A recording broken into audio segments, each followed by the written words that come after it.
up, everybody? I'm Blessed and Free. Welcome back to another episode of DOC TV. So you guys already know I bring people on this channel to do interviews that have been to prison, that have went through the corruption that goes on in there so they can get out and, tell people about it so we could get a change and it'll stop happening. The guest that's on today, she's been on before. I'm going to link the part 1 to that interview in the description of this one. So if you guys want to go check that out before you watch this, by all means, it's in the description. For the people tuning in for the first time, why don't you go ahead and just tell them what your name is and where you're from? Hey guys, so I'm Claudia Moreno, and right now I'm neither from the States nor from Mexico, but I'm in Mexico currently.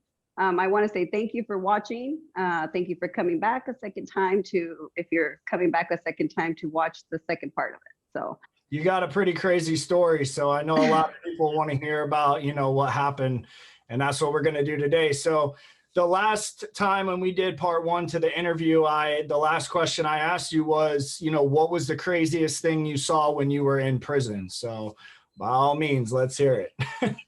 Well, okay. I guess the craziest thing that I could say, that I saw happen in prison is being served like if you were at a porn shop. The men that would serve us would expose their genitals, to the women as we went down the food line. So, basically it's like them saying they were like serving cake or cock, whichever one you wanted. But most of the time, it seemed like the ones that were serving it had ran out of cake. She said cake and cock. I'm just saying that's the way it was. Hey, it's harsh. What prison was that in where the cake and cock were being served? Well, that happened in Haskell, Texas. It was an ICE detention center. It was mainly for immigration holdovers that were facing deportation or, pleading their asylum cases. For some odd reason, some Warden Watson from Wyoming was I guess like punished or put in their penalty boxes, the way they call it, when they move them from either state or prison to prison, right? So she ended up in Haskell, Texas from Wyoming for having had a lover that was a life sentence, a guy who was serving a life sentence, and he ended up on the opposite side of the fence and escaped there. And then so when she got sent to Texas, she was supposed to just be taking care of immigration holdovers, but instead they brought in their Wyoming male prisoners because they can't technically force immigration to work. So they needed somebody to work in there to, service food service, laundry, maintenance and all of that. So they brought in some of the guys that were already serving sentences. It was a courtesy housing for male Wyoming inmates. And they saved money because now they have inmates working for them and they don't need to hire outside. That's why they do that. And they don't care about what's going to go down when they throw, 10 males into a female prison serving. That's where that cock and cake came from right there. That's where I'm just saying. They created that mess. I will tell you, there are a lot of things that I witnessed and that, it just sounds far-fetched. You think about it, it's not happening in the U.S. prison. No, it's happening there. I heard you said you went to an ICE federal holding facility. What is the difference in an ICE detention center than just a regular, U.S. prison? What's supposed to be different is that ICE is basically known as civil proceedings. They're not considered criminal in context until they go into a federal court or they're charging them with, an immigration, offense, which then becomes federal.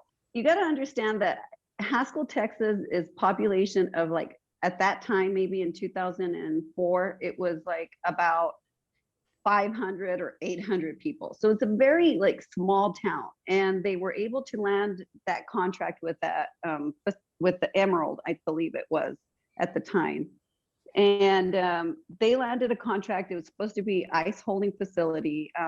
Technically, we're supposed to be able to like roam free, not be locked up. They have different rules for us, and in some facilities you're in civilian clothing, and in some you're not. In some you carry cash money, and in some you don't. So it depends, you know. But in Haskell, it got so weird because they had the male inmates fighting for their rights, and so then some of these immigration guys were like, hey, well, how come they're getting better treatment than we are? Because they were able to bring in TVs, DVDs. I mean, you name it, they had it in there. Do you know what's going on with your case, or are you just like sitting in there You're waiting? just sitting there. It's like flat time, like for no reason at all. It's like you're not even losing good time because you don't have the good time. You know, you're just, it's dead time. Dead time. It's dead time. You know how hard it is to serve dead time. Oh yeah, no, county jails like that. But I know you've been to federal prison and state prison, and you've been in prison in Mexico, right? No, I have not been. I Okay. was detained only to be questioned by immigration because I couldn't prove that I was Mexican because my birth certificate is American. Okay. Well, with that being said, out of all the different jails and facilities and prisons you've been in, what is the most violent compound that you landed at? Federal, I mean, federal, I guess it would have been like at FMC Carswell, but state, it would have been Grants, New Mexico. We had this girl that finished her time, Bobby something, I don't remember her name, but she like was released and broke into the prison to spend the weekend with her girlfriend. And this was in Grants, New Mexico. She went through the counts and all of that. It was like, it Man, that doesn't girl sound is real, putting but it it on her. happened. That girl Something is was putting it in happening her for sure. life. She Man, broke back into the prison. yeah, that's crazy, man. Hey, y'all kids will do some crazy shit now. There is some crazy stuff that happens. Yeah, crazy. It's insane. One girl, she was going on a writ for a sentence reduction, and from FMC Carswell. And I don't know if I should say their names or not. I mean, but why not? She knows who she is, but her name's Debbie. And Okay. she was going to on that writ, but she had to go to the holdover center in Oklahoma, which is like 4 or 5 hour drive from Dallas Fort Worth. And she gets to the holdover, and so you line up, and they line all of the women up, and so we all strip down. And what we do there, what we're forced to do is we're forced to bend at the waist, and they tell us, you know, bend at the waist and spread them until I could see the pink. That's what they say, and that's how they say it. Wow. You know, so she bends over and she coughs, and she starts bleeding. And every little movement that she makes, she keeps on bleeding. Well, apparently some girl had rolled up some tobacco for her and a battery. And instead of just using like the foil from the candy wrappers or whatever, they put a razor in there, a blade. So every time, so that whatever she had keistered, I guess that razor with the heat and sitting down moved up to the side of the walls of her, inside of her, and she ended up with like 17 stitches on the inside of her. They had to do an emergency like airlift from the airport, from the U.S. Marshal Holdover Center. So why did the girl do her like that? You know, just women just being shisty, because she could have gotten time served and gone home, and instead she ended up coming back with 8 years. And she had up insides. Yeah, and then right, and the 17 stitches. Damn, bro, y'all are savages in there. So would you say then that was probably the craziest like violent thing you saw? No, I think the next one would have been probably, there was a Native American girl. She was about 19 years old. Now, some of these women in there really look like dudes. There was one instance where the warden, you know, sent back the girl back to her unit and said, you know what, you better shave that shit off. You know, you're not going to walk around this compound looking more like a man than I do. He's like, shave that shit off. But she had a beard? She had a beard, goatee. Yep. Oh, big oh, girl, like cornrows, and yeah. Apparently, at one point in time, this Native American girl like took a liking or got a crush on this one, and she had a girlfriend. Well, that didn't end up too well. I think like 3 people, maybe 4, ended up being charged with like kinds of criminal charges for. They tied her up into what they call the bus stop, and it's when you first arrive into the institution, they'll put you in a bus stop until you pass whatever days, or they give you your uniforms. You go through orientation, admissions and orientation, and so they tied her up, and they raped her with a broomstick, with curling irons. Yeah, with the curling irons. They tore her uterus. She'll never be able to have kids. damn. Did you have any issues when you were in there? Did you get in any relationships? I had family relationships, and like your brother, sister, you call them whatever, aunt, mom, cousin. You call them all kinds of things, and Oh, good old they're fucked nothing. up family. Yeah, fucked up, delusional, dysfunctional families, right? Yeah. And I was bullied in the state prison. They tried to bully me anyways, but I'm not trying to say that I'm bad or badass or tough or whatever, but I was forced,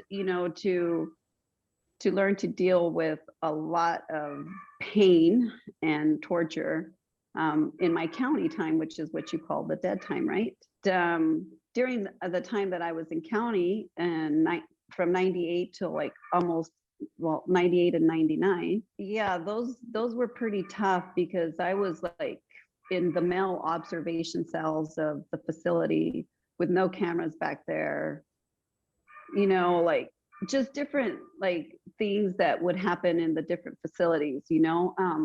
I would say, as far as violent, probably like it would have to be the FMC Carswell was probably the most violent. But the state, in Grants, New Mexico, they're violent also because you have lifers in there. So some of them are calmed down, and some of them just don't give a fuck. How would you describe prison to like a 21-year-old female, never been locked up, getting ready to do some prison time? Like, what would you tell them? Like, how would you get them prepared to do, say, like 5 years? I'll come in with the mindset that you have no good time, okay? Because I'm going to be honest, you never know what's going to happen. Mind your own business, but stand your ground. Also, you can't let them also, just come at you sideways either. You have to stand your ground, because if not, you will be a punk in there, and you don't want to be even if it's not as a punk, it's like wash my clothes or bring me this or the gopher, and I don't know. I'm not trying to be a gopher. I was there serving a sentence. Things do get, I would probably say to mind your own business. Stay out of any phony relationships. The only relationship you have in there is with your God, your creator. That's the only true relationship that you can have with anybody in there. And your family, of course, reach out to them if you need them, and friends. There are people, there are groups, not everybody's bad in there. But remember, everybody's got their own little, habits and way of life and lifestyles. So seeing that you've done a lot of years in prison and you got out, like, how was it for you getting out and adjusting back into a normal routine in society? Okay, so remember, I did like more than one stint. I did from 1998 to 2006. And that transition was a little bit hard for me, because I was, again, stateless. But then I ended up back in the States. Whatever happened between then and there. I was also then arrested shortly after that for illegal reentry, even though I bared a valid U.S. passport. I was sentenced to another 24 months, and that was served at FMC Carswell. In that transition, at those 24 months, when I got charged with the reentry, I was in a relationship with an automobile dealer right at the border. And so we had started our relationship and ended up into like a common law marriage in the state of Texas. So it's, I mean, obviously we're not together anymore, so it's not a marriage any longer. So, but anyways, he helped me through the transition, and he visited every weekend. He flew from El Paso to Dallas, you know, every weekend or every other weekend. The transition was a little bit easy for me because I had people that believed in me. I had a support group that believed in me. You know, I had, you know, even though like I'm not religious, but I had all of the people in my parents' religion behind me and their prayers as well.